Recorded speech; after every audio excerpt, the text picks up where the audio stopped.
नमस्कार, मैं हूं Saurabh Mishra. Only news 24x7 में आपका स्वागत है।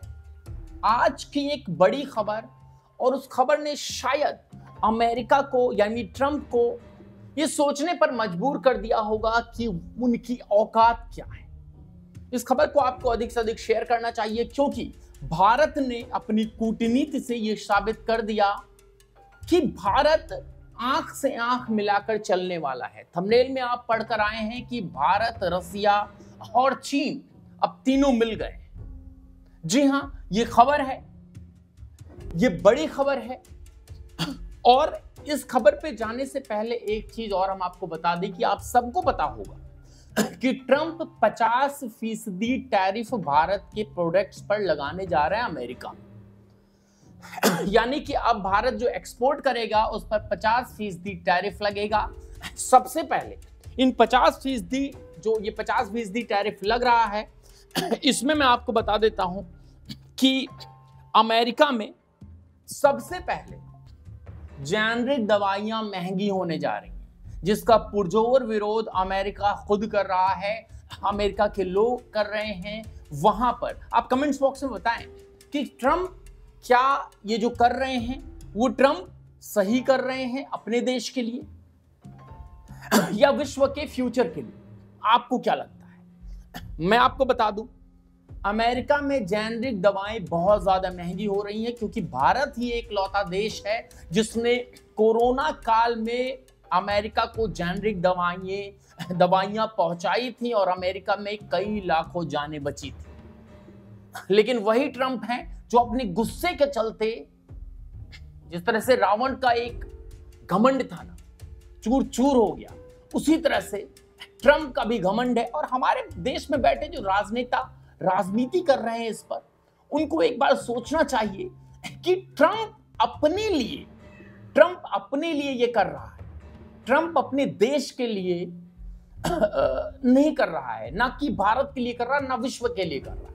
ट्रंप को यह लग रहा है कि अमेरिका फर्स्ट की नीति उसको आगे ले जाएगी। लेकिन हम आपको बता दें कि अमेरिका फर्स्ट की नीति में जो ये फार्मूला लग रहा है कि टैरिफ बढ़ा दो और अपना दबदबा कायम रखो, वो शायद फेल्यूर है। और वहां के भी सर्वे में आया है कि अब ट्रंप को 3 या 4 नंबर के नेताओं में देखा जा रहा है। नंबर 3 या 4 के नंबर के नेता में देखा जा रहा है। ये सब चल ही रहा था, इसी बीच एक खबर आ गई, वो भी मैं आपको बता दूं। ट्रंप के टैरिफ विवाद के बीच नेशनल सिक्योरिटी एडवाइजर यानी कि एनएसए अजीत डोभाल ने मॉस्को में राष्ट्रपति व्लादिमीर पुतिन से मुलाकात की। व्लादिमीर पुतिन से मुलाकात हुई और सारा खेल रसिया की चिढ़ की वजह से चल रहा है। रसिया की चिढ़ इन द सेंस कि अमेरिका रसिया से चिढ़ा हुआ है, इस वजह से ये सारा खेल चल रहा है। ट्रंप की उम्र 80+ हो गई है और प्रेसिडेंट अमेरिका में सर्वश्रेष्ठ होता है। अमेरिका जो था वो अब नहीं रहा, और ये शायद राहुल गांधी पॉलिटिक्स कर रहे हैं नहीं बताएंगे, विपक्ष पॉलिटिक्स कर रहा नहीं बताएगा, लेकिन ये भली भांति उनको भी पता है। जिस तरह से कहते हैं भारत की इकोनॉमी डेड हो गई है, ये शायद कोई बच्चा, ये 4th पास बच्चा भी नहीं कहेगा। 4th पास बच्चा भी नहीं कहेगा कि भारत की इकोनॉमी डेड इकोनॉमी है। और उसको फॉलो कर रहे हैं हमारे देश के लोग। भारत, रसिया और चीन, ये तिकड़ी जो मिलने के आसार अब पूर्ण रूप से हो गए, ये तिकड़ी मिलने के बाद आपसी लड़ाई की बात अलग है कि भाई लड़ लेंगे, लेकिन ये तिकड़ी आपस में मिलती है तो राहुल गांधी आपको कहते रहे कि चीन की गोद में जाकर नरेंद्र मोदी बैठ रहे हैं। इस राजनीति में आप बिल्कुल मत पड़ना, क्योंकि वर्ल्ड पॉलिटिक्स ऐसे ही चलती है, विश्व की राजनीति ऐसे ही चलती है।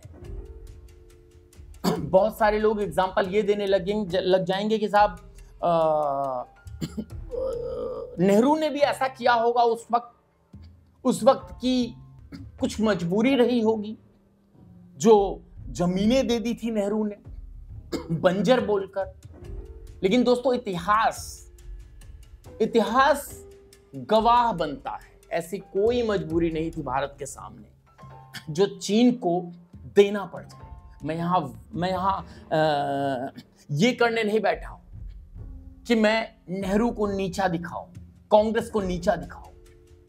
मेरे मकसद सिर्फ एक है कि आज की तारीख में अगर भारत पिछड़ रहा है तो राजनीति की वजह से पिछड़ रहा है, भारत की इंटरनल गंदी राजनीति की वजह से, जातिगत राजनीति की वजह से पिछड़ रहा है।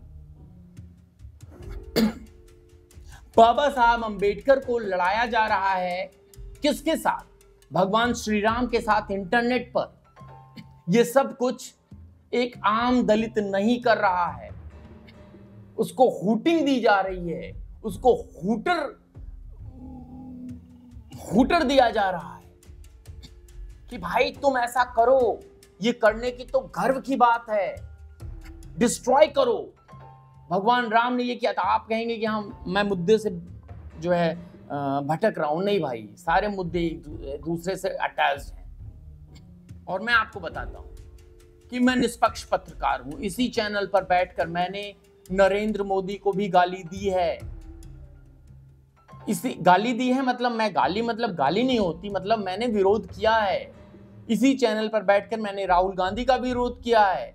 इसी चैनल पर बैठकर मैंने उन सबका विरोध किया है जो इस देश में,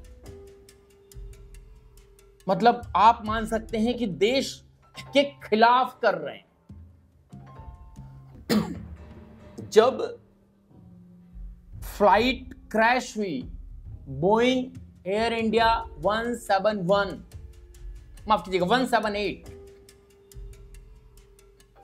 उस समय माफ कीजिएगा 787, मैं कंफ्यूज हो गया था, 787 जब ये क्रैश होती है, सबसे पहला मैं व्यक्ति होऊंगा शायद भारत में जिसने नरेंद्र मोदी पर सवाल खड़े किए। बहुत सारे लोग आ जाएंगे, कहेंगे आप राजनीति कर रहे हो। नहीं भाई, राजनीति से हटकर मेरे जात का नेता है, मुझे पैसे देगा, मेरे जात का नेता है, मुझे नौकरी देगा। अगर ऐसा होता तो इतने सालों से यादवों की सरकार बिहार में थी, सारे यादव अच्छी पोस्ट पर बैठे होते। इतने दिनों से यादवों की उत्तर प्रदेश में सरकार थी, सारे यादव लोग बहुत अच्छी पोस्ट पर बैठे होते। इतने दिनों से मायावती की सरकार उत्तर प्रदेश में चल रही थी, सारे दलित, उनका उत्थान हो गया होता उत्तर प्रदेश के दलितों का, वो प्राइवेट जेट में घूम रहे होते। नहीं हुआ ना। रीजन क्या है? जात की राजनीति। मुझे बताने पर भी, शायद मेरे बताने पर भी कोई फर्क नहीं पड़ेगा, लेकिन मैं कह रहा हूं उससे ऊपर उठिए। नेशन फर्स्ट लेकर चलना है, लेकिन अमेरिका फर्स्ट वाला नेशन फर्स्ट नहीं, जो दूसरी नीति चल रही है। हम अमेरिका से झगड़ा नहीं करेंगे, लेकिन अगर अमेरिका हमें इस तरह से समझा रहा है तो हम अपने दुश्मन के साथ दोस्ती करने के लिए तैयार हो जाएंगे, क्योंकि दुश्मन का दुश्मन दोस्त बनाना पड़ता है। और ये नरेंद्र मोदी की कूटनीति है जिससे कि आज ये हो पाया है कि भारत, चीन और रसिया, ये तीनों, रूस, ये तीनों मिलकर अब अमेरिका को उसकी औकात दिखाने जा रहे हैं।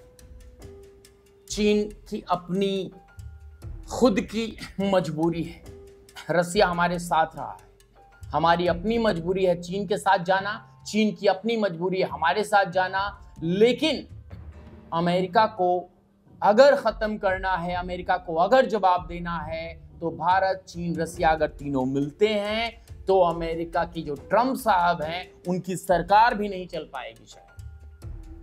एक ऐसा व्यक्ति जिसने अपने ही सिक्योरिटी एजेंसीज पर जांच बिठा दी, अमेरिका जैसा देश जहां पर यह कहा जाता था कि भाई पॉसिबल ही नहीं है, वहां पर राष्ट्र को पहले रखकर ऐसे ऐसे फैसले लिए जाते हैं जिसकी दुनिया तारीफ करती है, गाली भले देती है, तारीफ करती है, लेकिन इस तरह से नहीं। पहली बार ऐसा है जब अमेरिका की ऐसे की तैसी हो रही है। बने रहिए, बहुत बहुत।